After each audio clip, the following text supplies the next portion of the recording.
Every shift in the political constellation is very important to Herod Antipas. So he believes that Sejanus is about to become the big boss. He wants to ride that gravy train to the ultimate prize, King of the Jews.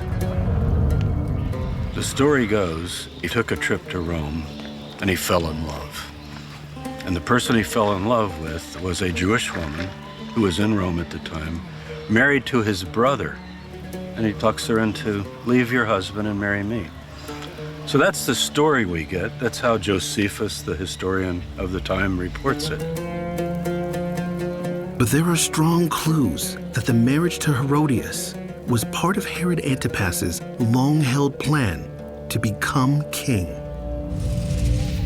We've got to ask, who is Herodias?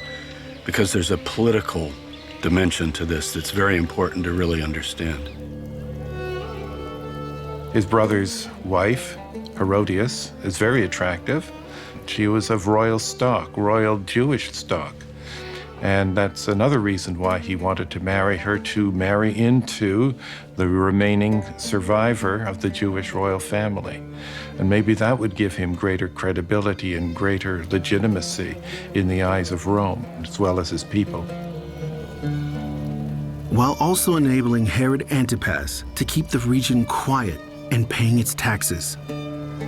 Suddenly, he can go, and I think the initiative would have come from him, and say, listen, I've been trying to become king of the Jews. Tiberius didn't let me. He called me tetrarch, lousy governor. But let me be king, and I'll pacify Judea for you. But Herod Antipas's plan isn't without its dangers. Because in order to marry Herodias, he must first divorce his existing wife, a princess from the powerful neighboring kingdom of Nabatea. Herod Antipas's decision to divorce his first wife was actually a very dangerous thing to do politically. The Nabatean king was enormously powerful. So in snubbing his daughter, it was a diplomatic incident of the first order. That's war. That's slapping a Nabatean king in the face. And yet, the marriage goes ahead, seemingly with Sejanus' approval, because the Nabatean king does nothing.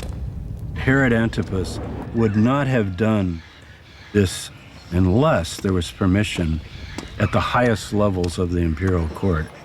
You gotta look to Rome. They're the bosses. The underlings don't do things without getting the okay from the bosses. Their plans are suddenly thrown into chaos. When their marriage is publicly criticized by the popular preacher, John the Baptist. John the Baptist doesn't go along. He says, it says, according to Jewish law, you cannot marry your brother's wife while he's still alive, and I'm not giving an inch on that. John couldn't remain loyal to the Torah and to the laws of the Bible and bless Herod Antipas's marriage to his sister-in-law. Criticized by John, Herod Antipas's plans are now in turmoil. Because having promised Sejanus a quiet kingdom, the last thing he now needs is a religious uprising. We should remember that Herod Antipas, most of all, wants to be king of the Jews. Now, a very popular prophet and preacher, John the Baptist, is telling crowds of people that he's living in sin and wickedness and adultery. If the population suddenly rises up and says no, then his whole thing will fall through. So it's not just a moral point, it's actually upsetting his whole life's project, potentially. So it's a very, very serious threat.